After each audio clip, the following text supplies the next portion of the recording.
Hey, News 10 at the Belmont Hills Community Pool in Lower Merion, Montgomery County this evening, where there was plenty of cooling down going on. The extreme heat and humidity making a dip in any body of water almost a necessity. Also tonight, some cool music on a hot night in Old City, Philadelphia. This street musician braved the heat to entertain pedestrians out for a stroll or on their way to one of the area restaurants. Of course, most people walking by were probably in search of an air conditioning spot to spend the evening. Question now is, when will we get a break in the heat? News 10 meteorologist Glenn Hurricane Schwartz is live in the Weather Center with the details. Glenn. Well, Tim, it's not going to be all that long. This heat has built pretty rapidly over the last couple of days. Remember back just a few days ago? Take a look at the high temperatures over the last few days. Thursday, we only hit 65 degrees for the high temperature. Friday, we got to 80, but it didn't even feel that warm because of the low humidity. Yesterday, 87, again with low humidity, making the heat index very tolerable. But today, we got up to 94 degrees. The heat index got to 104. It will be at least as hot tomorrow, predicting 96 degrees with a heat index of 106. But then, that's the end of it. A cooling trend will be coming. We'll talk about how cool and if we're going to get any storms with that change in the weather. That coming up in a few minutes. Tim? Okay, thank you, Glenn. Tonight, it appears a man trying to beat the heat in Bucks County has drowned. The river search for the missing man has been suspended for the night. Police say the man was last seen swimming in the Delaware River in Tullytown. Rescue crews search for the river for him until about 9:30 this evening. They'll resume the search early tomorrow morning. Officials warn that many local rivers and streams can be much more dangerous than they look, and people should avoid swimming in unsupervised areas. Well, if you drive on I-95, especially at night, hold on to your steering wheel and your patience. Tonight, PennDOT launches a big repair project on the highway. The project starts with a repaving of the 8 lanes between 476, the Blue Route, and Bartram Avenue near Philadelphia International Airport. News 10's Mike Strug joins us live now from I-95 in Delaware County with the latest. Mike. Well, Tim, as you can see, and I suspect you can hear, they're working on I-95 right now, right behind us. They began at 7 o'clock. They'll be here till 5 in the morning. That's every day, Sunday through Thursday, so expect some delays. They decided to do this at night to keep the inconvenience to a minimum for the 70 to 80,000 motorists who use this stretch of roadway below the airport every day. The sparks are flying as the 30-inch diamond-cut saw blades rip through the old concrete of I-95. They say this 3 miles between 476, the Blue Route, and Bartram Avenue is about the worst strip of the interstate between Delaware and New Jersey, but not for long. We start out by looking for failed concrete pavements. We'll cut out a patch. We're doing that tonight. The saws are running in the background. We have then later this week or first part of next week, we'll start excavation of the patches. Then they'll fill the patches and pave all 8 lanes. The $3.5 million project should be done by the end of October.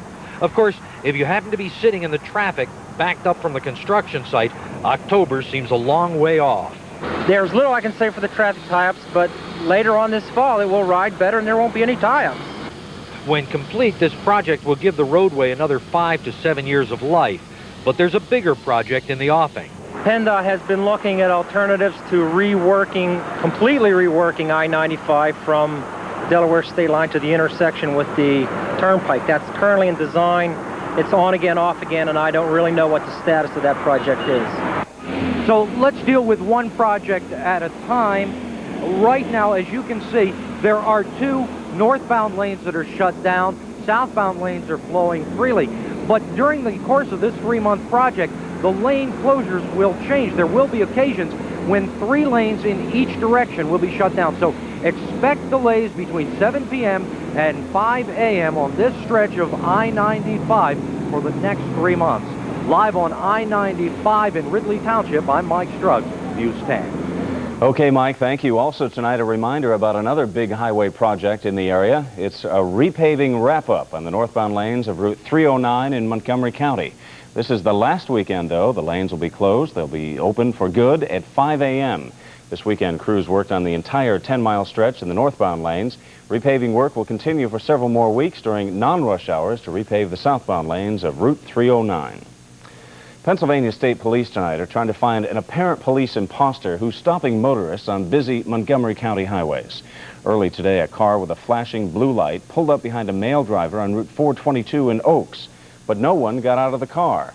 Police are investigating 2 other car stops involving women drivers, but investigators aren't sure if the incidents are related or if the latest case was really a fake cop. We're not absolutely sure that it was someone impersonating a police officer, whether they were actually trying to pull this other vehicle over, because the person never stepped out of the vehicle. Volunteer firefighters, meanwhile, tell News 10 they use flashing blue lights while responding to fire stations. They say they hope motorists don't confuse the legitimate use of blue lights with someone who might be committing a crime. A North Philadelphia man is in custody tonight after leading police on a wild foot chase today. Police tell News 10 it all began when they stopped Kibby Blunt at 25th and Lehigh. They say he fit the description of a man wanted for carrying a gun. They say Blunt ran into an alley where he scuffled with an officer, stealing the officer's gun. Blunt then ran into his home in the 2400 block of Oakdale Street, where he held police at bay for some 90 minutes. Blunt finally gave up. No shots were fired and nobody was hurt.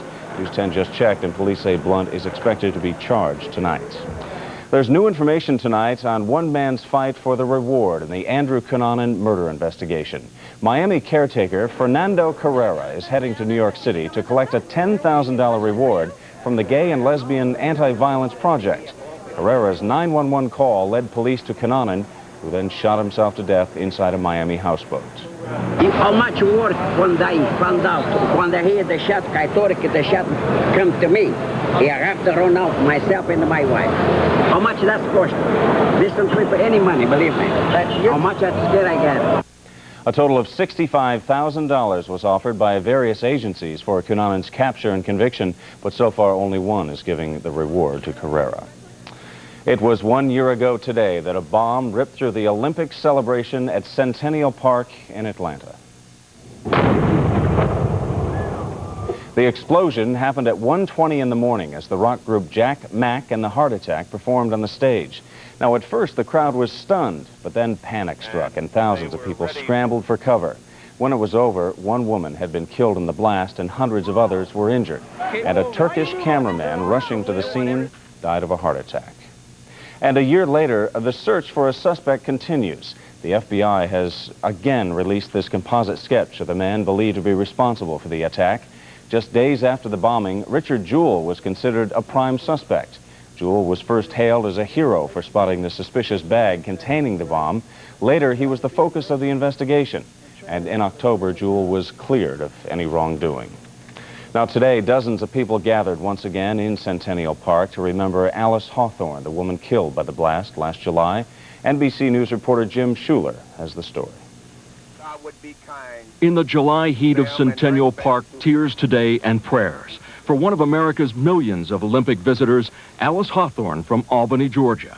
The Olympic flame burned brightly that day, but in many ways, with the death of Alice Hawthorne, it was extinguished for a moment. Her daughter Fallon remembers how it was supposed to be, a treat before her 14th birthday, a special Summer Games trip to Centennial Park. How fun it was supposed to be, but how tragic it ended up being. That's what mostly goes through my mind. But at 1:20 a.m., with thousands of people still in the park enjoying a rock concert, the unthinkable happened here in the heart of the South. A terrorist struck and ripped the heart out of our joy. Alice Hawthorne was killed. A Turkish photographer died, as more than 100 were hurt in the blast near the stage. The games went on, but there was individual sacrifice and mourning that our celebration could not heal. Alice Hawthorne's husband knows all about the sacrifice. That we were going to do what we could to keep her alive in our hearts, and that was to try and help the children. And with the sound of children playing in the fountains behind him, John Hawthorne made one quiet plea today. And let the world not forget Alice Hawthorne. More than 100 people injured in last year's bombing were also remembered at today's service in Atlanta. Still ahead on News 10 at 11 o'clock tonight, we'll hear from a priest who may have gotten some help from above after an attack in a New York City subway. Also, dozens of casualties in a terrible bus crash in the former Soviet Union. And we'll show you the one that didn't get away. Wait till you hear how this fish tips the scales when News 10 at 11 continues. You're watching News 10 at 11. People are killed in a bus crash in the former Soviet Republic of Georgia. The passenger bus slammed into an apartment building in a western Georgia town. The driver apparently lost control on a steep incline at a bend in the road as he drove into the town. At least 37 people were injured. Officials are investigating the cause of the crash, including the possibility that the brakes may have failed. In New Mexico, a fire burns out of control for hours at a Frito-Lay distribution plant. The three-alarm blaze broke out just after midnight in Albuquerque. Officials say it is not clear whether the fire started inside the building or in a truck or if it was the work of an arsonist. The chips inside the plant literally fed the flames for hours. And it was a close call for oil rig workers near San Antonio, Texas this weekend. They evacuated just moments before the rig exploded in flames this morning. No one was injured, and authorities still don't know what caused the explosion. Diesel storage tanks, a mobile home, and workers' cars were all destroyed in the resulting fire. Damage estimates have already reached $250,000. Coming up next on News 10 at 11 tonight, we'll hear from a man you could call the Robin Hood of computers. He's giving underprivileged children a bite of reality. That's next on News 10 at 11. It's 81 degrees at Tally Middle School in Wilmington, and it feels like it's 88 at 11:18 at night. 81% humidity, a light southwest wind to high in Tally, 93. The low this morning, 72. The barometer, 29.87 and falling. In Philadelphia, officially, the high today's 94, the low 73. Both readings well above normal, but not near the record high of 100. Tomorrow's record is 100 as well, and I don't think we're going to break that one. A brief heat across the area, not even long enough to call it a heat wave. You would need 3 days for that. 82 degrees right now at the airport, 82 in Wilmington, mid-70s at the shore. Great place to be tomorrow as well. Some showers in the area. There's Allentown and some big thunderstorms across northern Jersey, but they're moving to the southeast, and so they'll be missing most of the area tonight. You can see these showers to the north, and also another area, showers going through Ohio and West Virginia, sort of a repeat performance of what we saw last night. There are the thunderstorms in lower New York State. As we fly westward, we'll get into the rain in Ohio, but that part is not coming our way. This rain in Illinois and Iowa may be headed our way because that is associated with the cold front that's going to be moving through late tomorrow night and into Tuesday morning. This blob, though, is likely to miss us. This is the leftover of last night's blob that went straight to the south, made a right turn, so this blob will probably do the same thing. This blob, big blob, many blobs associated with the front, and we have lots of rain and thunderstorms along it right now, and that's really our only shot for rain the entire week in case you happen to need some. There's the future radar, 6 o'clock tomorrow morning with the thunderstorms mainly along the front. Our winds, by the way, shift from south into the west. The humidity may drop just a little bit, and that'll help get it even hotter during the afternoon, and most of the thunderstorms by afternoon stay to the west. So we're going to have to wait until this front gets here, and it may be until tomorrow night before we see the best chance of showers and thunderstorms, and any thunderstorm tomorrow evening has the potential for some strong gusty winds. And then we all get cool by Tuesday afternoon. Not so cool at the beach, but compared to the city, it's going to be pretty nice. 90 at Rehoboth, mid to upper 80s elsewhere. We start off with a west wind shifting into the south. Ocean temperature up to 71, at times 73 degrees, so it's getting kind of tolerable out there. Here's the forecast then for tonight. Hazy, warm, very humid, some fog developing toward daybreak. Visibility is pretty low already. Mid-70s for the low temperature. So when you wake up in the morning, it's going to be real muggy. Very hot with hazy sunshine, maybe a late thunderstorm. 96 degrees. The heat index, the way it'll feel, 106, ozone approaching the unhealthful range. But then it's all over. 5-day forecast. Tuesday, much more comfortable by afternoon, gradually increasing sunshine. A beautiful, sunny, dry, comfortable day Wednesday, another one on Thursday, and then we start to warm up a little bit on Friday. And of course, if you don't get enough rain by late tomorrow or tomorrow night, you're not going to get any the rest of the week, and then people will be having a rain problem again, not enough. Getting the lawn sprinklers out again. Okay, Hurricane, thank you. A record-setting catfish has been caught in Southern California. Check this out. Fishing in Lower Otay Lake in San Diego County, a man hauled in an 85-pound, 9-ounce catfish. Now, that's 4 pounds heavier than the previous California record catfish that was caught in the same lake. Now, the man who caught this whopper has been fishing in that lake for some 30 years. He has the proof of it, too. Still to come on News 10 tonight, is he staying or leaving? Dan Brady has the latest on Kurt Schilling's status with the Phillies, coming up next. Setting up outside. You're watching News 10 at 11. Phillies general manager Lee Thomas, quote, "He wants to stay and we want him to stay." That's direct from Thomas. Phillies baseball could be traumatic to kids under 5. Dodgers with a 5-run 6th. This is Roger Cedeno. He led off the inning with a home run. It's 2-1 Dodgers. Catholic school memories hitting me. Scott Rowland will save a run, and now he will unsave a run. His 18th error, it's 3-1 Dodgers. Dodgers will send 9 batters to the plate in the 6th. Aside from a Jeffries home run, it was all Dodgers. Dodgers win 7-1. Tomorrow, the Phillies are at San Diego.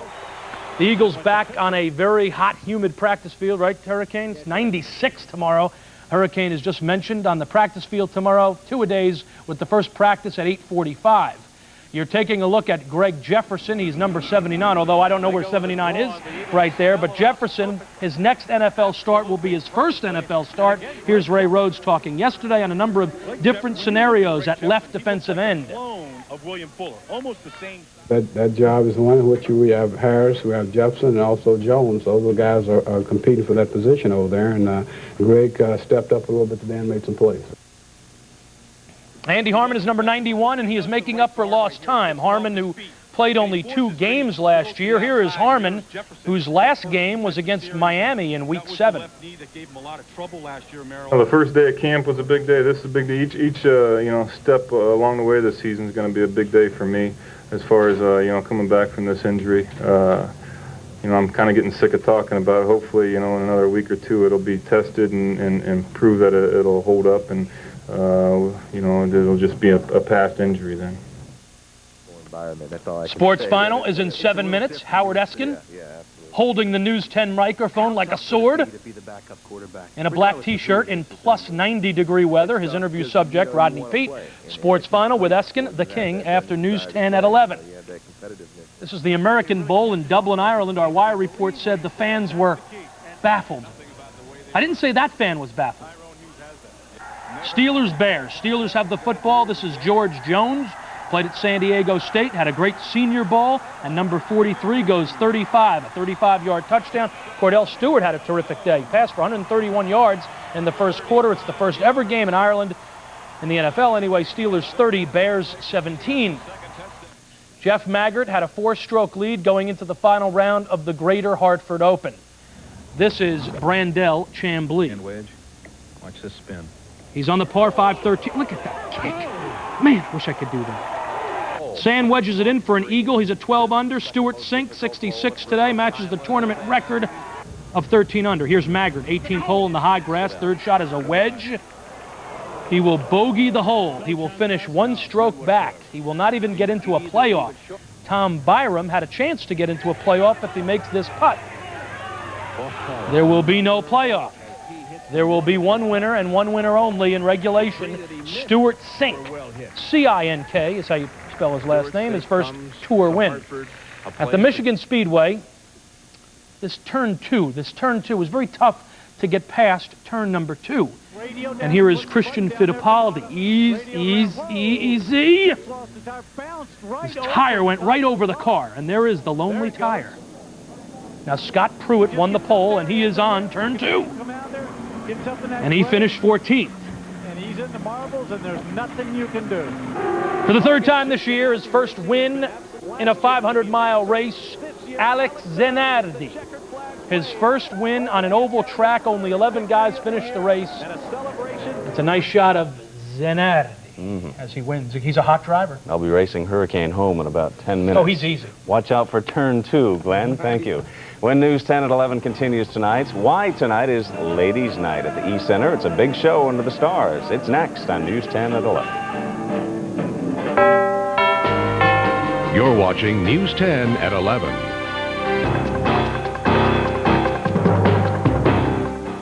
Ole, ole, ole, ole. Toyota! Toyota's hot, hot, hot. The hottest party is back with hot Toyotas and hotter deals. Toyota's hot, hot, hot. Get into a smoking new Corolla and get $1,000 cash back. Toyota's hot, hot. Buy Corolla and you can get a hot $1,000 cash back. $1,000. Is it hot out here? Or is it just us? You've been waiting? The hottest sales event is here at Toyota now. Introducing the all-new Chevy Venture. Oh, It's the only minivan to offer a separate front and rear sound system, because kids don't ever listen to the same music their parents do.